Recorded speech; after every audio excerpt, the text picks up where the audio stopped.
ओम शांति। आज बाबा के 19 नवंबर 21 के महावाक्य हैं। मुरली का टाइटल है मीठे बच्चे। सर्विस के साथ साथ याद की यात्रा को भी कायम रखना है। इस रूहानी यात्रा में कभी ठंडे नहीं होना है। प्रश्न है, बच्चों के दिल अगर रूहानी सर्विस में नहीं लगती तो उसका कारण क्या है? उत्तर, अगर रूहानी सर्विस में दिल न लगे तो जरूर देह अभिमान के ग्रहचारी हैं। चलते चलते देह अभिमान के कारण जब वापस में रुठ जाते हैं तो सर्विस ही छोड़ देते हैं। एक दो की शक्ल देखते ही सर्विस के ख्याल उड़ जाते हैं। इसलिए बाबा कहते इस ग्रहचारी से संभाल करो। गीत हैं, हमारे तीर्थ न्यारे हैं, हम धरती के सितारे हैं। ओम शांति। इस गीत की लाइन ने बच्चों को खबरदार कर दिया। क्या कहा? बुद्धि में यह याद रखना है कि हम तीर्थ यात्रा पर हैं और हमारी यह यात्रा सबसे न्यारी है। इस यात्रा को भूलो मत। यात्रा पर ही सारा मदार है। और तो जिस्मानी यात्राओं पर जाकर फिर लौट आते हैं और जन्म जन्मांतर यात्रा करते ही आते हैं। हमारे तीर्थ वह नहीं है। अमरनाथ में जाकर फिर मृत्युलोक में चले आना तुम्हारी वह यात्रा नहीं है और सब मनुष्यों की वह यात्राएं हैं।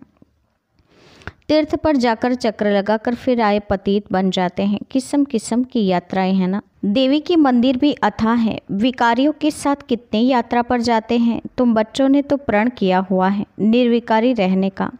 तुम निर्विकारियों की यह यात्रा है। निर्विकारी बाप जो एवर प्योर हैं उनको याद करना है।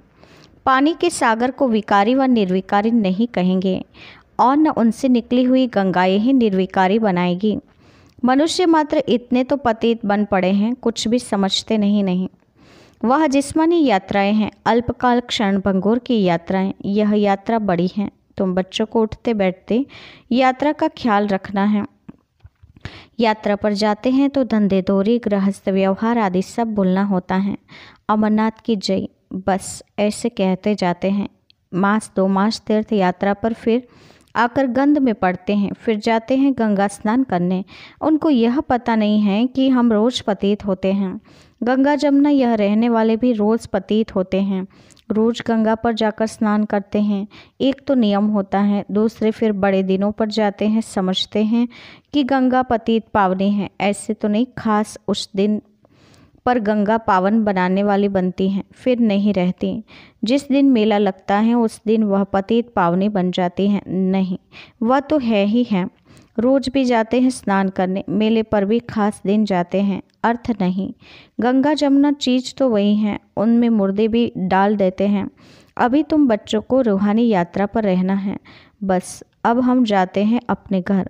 इसमें गंगा स्नान करने व शास्त्र पढ़ने की कोई बात नहीं। बाप आते भी एक ही बार हैं।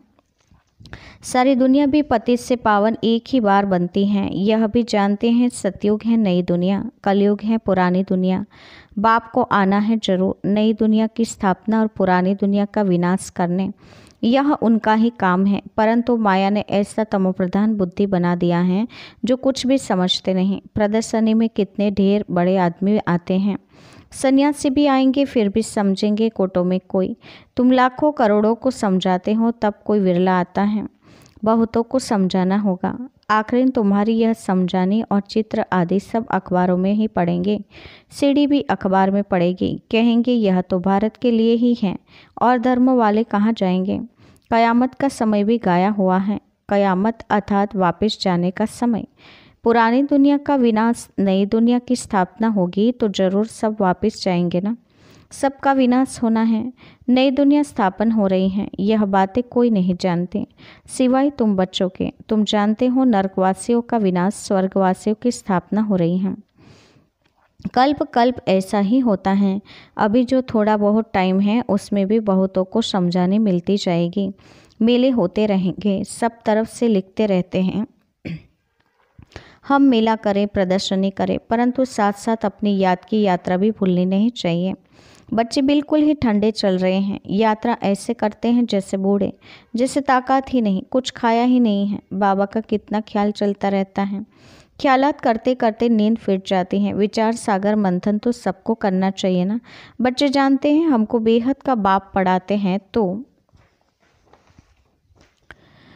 बच्चों को कितना अपार खुशी होनी चाहिए। इस पढ़ाई से हम विश्व के मालिक बनते हैं। कोई कोई की तो चलन ऐसी हैं जैसे केकड़े हैं। केकड़ों को बाप देवता बनाते हैं, फिर भी चलन मुश्किल किसकी सुधरती है।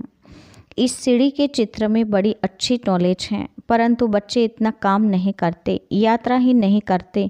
बाप को याद करे तो बुद्धि का ताला भी खुलता जाए, गोल्डन बुद्धि बनती जाए। तुम बच्चों की पारस बुद्धि होनी चाहिए, बहुतों का कल्याण करना चाहिए। तुम सतो प्रधान से अब तमो प्रधान बने हो, फिर सतो प्रधान बनना है। बाप कहते हैं मुझे याद करो।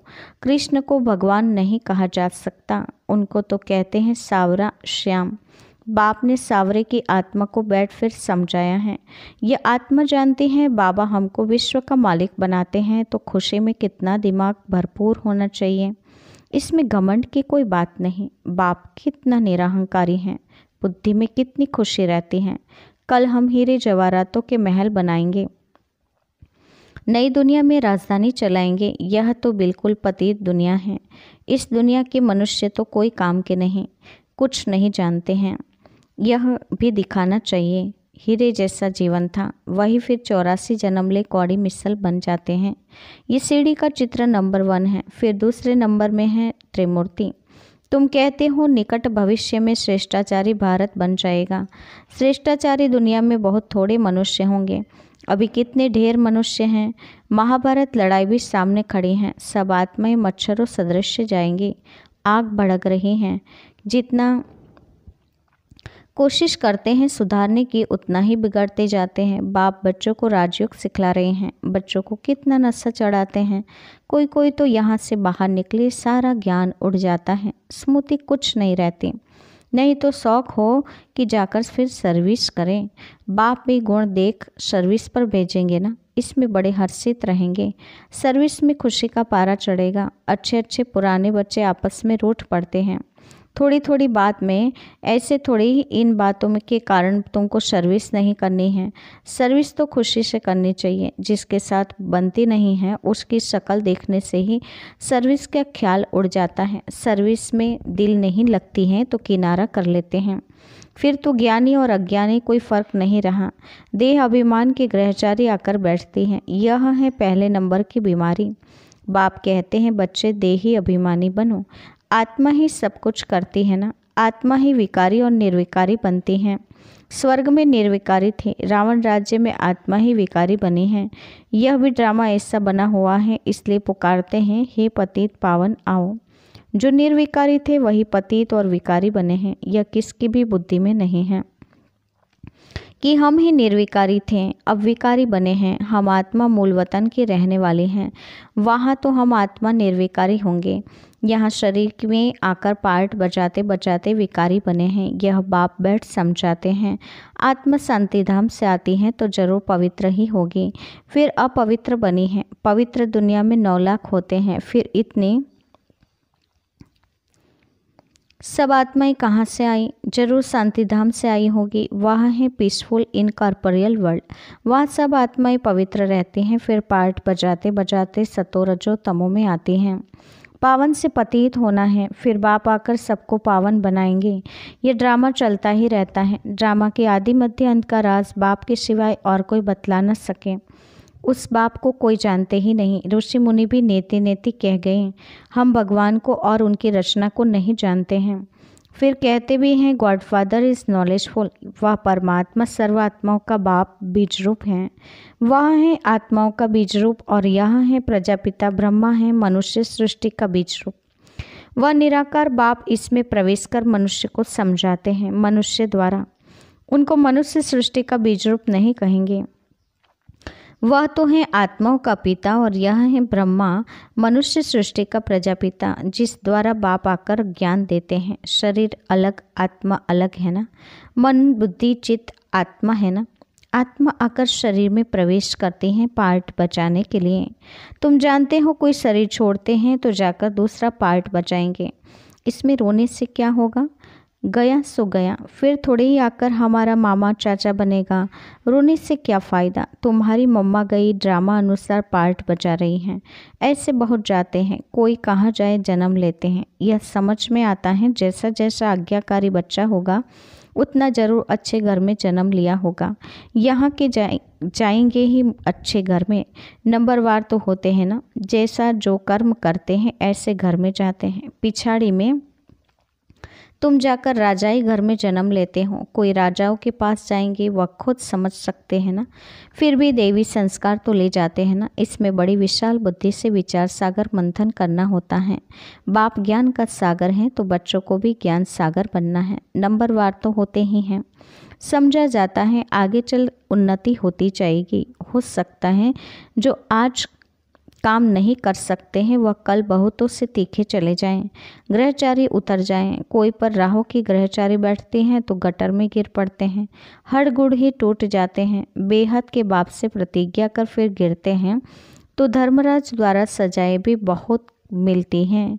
यह बेहद का बाप है, बेहद का धर्मराज है, फिर बेहद की सजा भी मिलती है। कोई बात में आनाकानी करेंगे या उल्टा काम करेंगे तो सजा जरूर खाएंगे।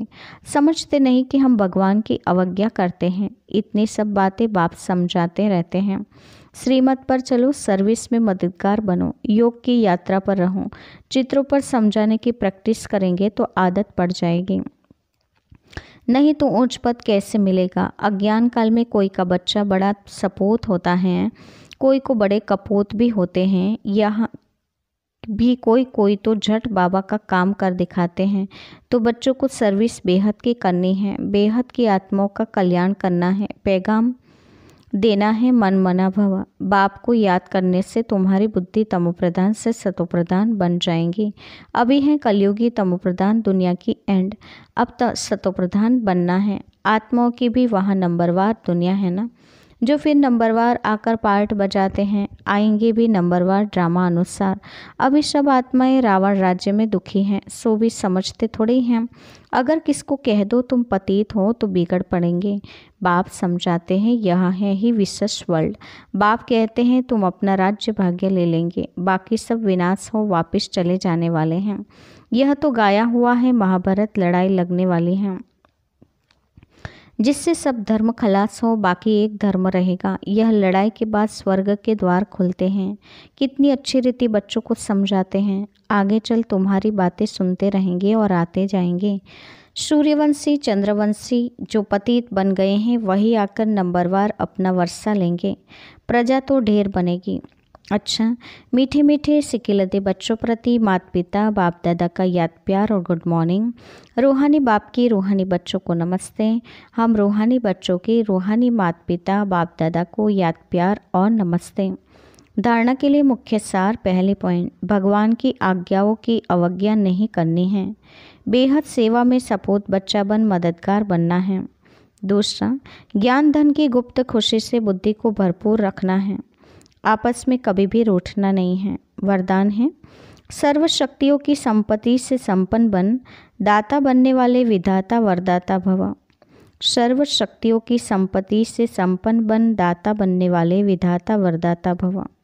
वरदान का विस्तार है, जो बच्चे सर्व शक्तियों के संपत्तिवान हैं वही संपन्न और संपूर्ण स्थिति की समीपता का अनुभव करते हैं। उनमें कोई भी भक्तपन के व भिखारीपन के संस्कार इमर्ज नहीं होते।